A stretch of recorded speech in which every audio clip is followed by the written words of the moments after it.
Welcome to my channel. Apa kabar lo semua guys? Jadi lo ngeklik ke tempat yang paling tepat kali ini karena kita bakal ngebahas dan ngasih info paling hype dan paling nggak ngebosenin. Siapin cemilan lo, rebahin badan karena berita kali ini nggak boleh lo lewatin. Gas terus sampai selesai ya guys. Stay chill, stay update, and let's go. Berita pertama tentang tilang elektronik yang nggak ngerti situasi. Ambulans dan tukang parkir jadi korban salah sasaran.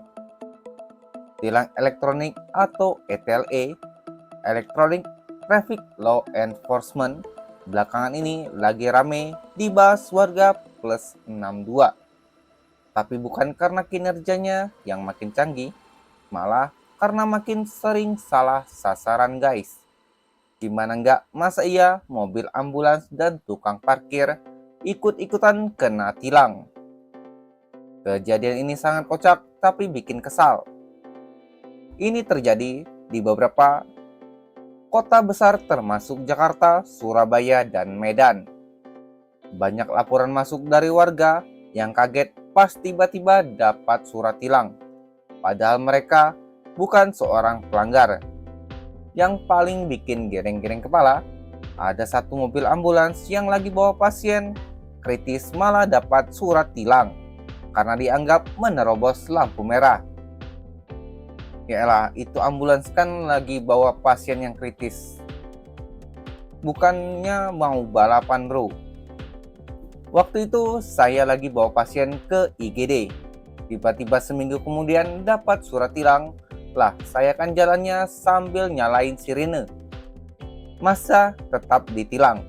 Ujar Pak Arif, seorang sopir ambulans di Jakarta Timur. Nggak cuma ambulans bro, tukang parkir pinggir jalan pun juga jadi korban salah tangkap kamera ETLE.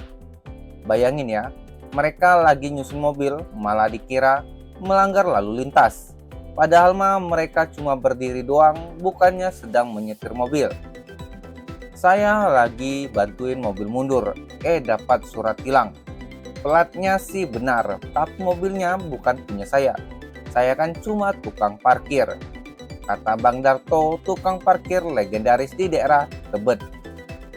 Netizen pun nggak tinggal diam. Di medsos tagar tilang salah sasaran mulai ramai jadi trending topik. Banyak yang ngeluh kalau sistem ETLE perlu diperbaiki, biar nggak asal jepret dan nggak asal tuduh. Masa teknologi secanggih itu nggak bisa bedain mana kendaraan darurat dan mana yang cuma bantuin doang. Pihak kepolisian sih udah angkat bicara dan janji bakal evaluasi sistem ETLE yang dinilai kurang akurat ini. Tapi ya yang namanya netizen tetap nuntut transparansi dan perbaikan cepat. Soalnya kalau tiap orang bisa kena tilang padahal nggak salah, bisa-bisa nanti orang takut bantuin di jalan atau malah sopir ambulans jadi ragu-ragu pas bawa pasien. Jadi bro dan sis, kalau lo dapat tilang dan ngerasa nggak ngapain-ngapain, mendingan langsung cek dan klarifikasi aja. Jangan sampai diem aja terus, lo harus bayar denda yang nggak lo lakuin. Semoga ke depan sistem ETLE bisa lebih pintar dan nggak asal tuduh. Masa kalah sama CCTV di warung. Pokoknya guys, hati-hati aja. Meskipun lo ngerasa nggak salah, tetap rajin cek plat lo via situs ETLE atau email. Siapa tahu lo jadi korban salah sasaran berikutnya. Dan kalau bisa simpan bukti lo nggak ada di TKP pas kejadian. Kalau kalian juga pernah jadi korban ETLE salah sasaran, share cerita lo di medsos biar makin banyak yang aware.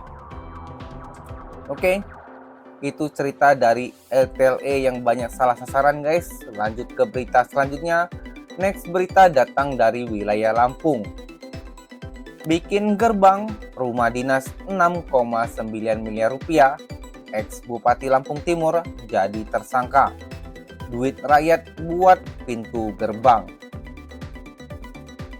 Warga plus 62 dibuat geleng kepala guys. Gimana nggak, mantan Bupati Lampung Timur Dawam Raharjo resmi ditetapkan jadi tersangka gara-gara proyek pintu gerbang rumah dinas yang dinilai bikin mata melotot 6,9 miliar rupiah. Ya bro, lo nggak salah dengar. Cuma buat gerbang doang bisa kayak bangun komplek elit. Kejanggalan proyek ini pertama kali nyolek perhatian publik pas anggaran rehab rumah dinas Bupati tahun 2021 muncul ke permukaan. Awalnya sih kelihatan biasa saja, tapi pas dicek lebih lanjut kok bisa-bisanya hampir 7 miliar rupiah cuma buat renovasi gerbang dan pagar.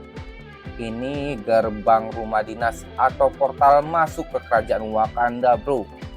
Menurut info dari Kejaksaan Tinggi Lampung, proyek yang dijalankan dinas PUPR itu udah ngeluarin duit rakyat dalam jumlah yang besar. Tapi hasilnya jauh dari ekspektasi. Parahnya lagi diduga kuat ada kong kali kong antara si mantan bupati sama beberapa pihak buat ngatur proyek ini dari awal biar bisa disedot bareng-bareng. Nih proyek terindikasi markup dan ada unsur korupsi di dalamnya.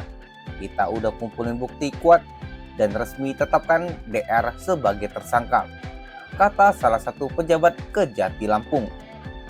Warga net pun langsung gaspol di medsos. Banyak yang nyindir habis-habisan soal ngebandingin gerbang rumah dinas itu sampai rumah-rumah Sultan Andara. Bahkan ada yang bilang itu gerbang apa spesifik, bisa teleport langsung ke masa depan kali ya. Di sisi lain, beberapa tokoh masyarakat Lampung juga angkat suara. Mereka kecewa berat karena dana daerah yang seharusnya bisa dipakai buat bangun jalan, sekolah, atau bantu petani malah dipakai buat proyek alay yang manfaatnya minim banget buat rakyat. Sementara itu, Kejati Lampung masih terus dalemin kasus ini dan buka kemungkinan ada tersangka baru. Beberapa pejabat di dinas PUPR juga udah dipanggil buat dimintai keterangan. Wah, bisa panjang drama ini bro. Yang jelas publik berharap proses hukum dijalanin transparan dan cepat. Soalnya rakyat udah capek lihat uang mereka dipakai buat hal-hal yang nggak masuk akal. Masa iya? Gerbang doang harganya kayak beli apartemen di Jakarta Selatan. Itu berita dari Lampung bro, yang mengatakan bahwa Bupati Lampung Timur jadi tersangka dalam kasus pintu gerbang yang menghabiskan anggaran 6,9 miliar rupiah. Oke, lanjut next berita tentang motor gede Ridwan Kamil disita tapi belum nyampe ke KPK. Gimana tuh ceritanya? Yo bro dan sis, ada kabar lagi yang rame nih di dunia maya.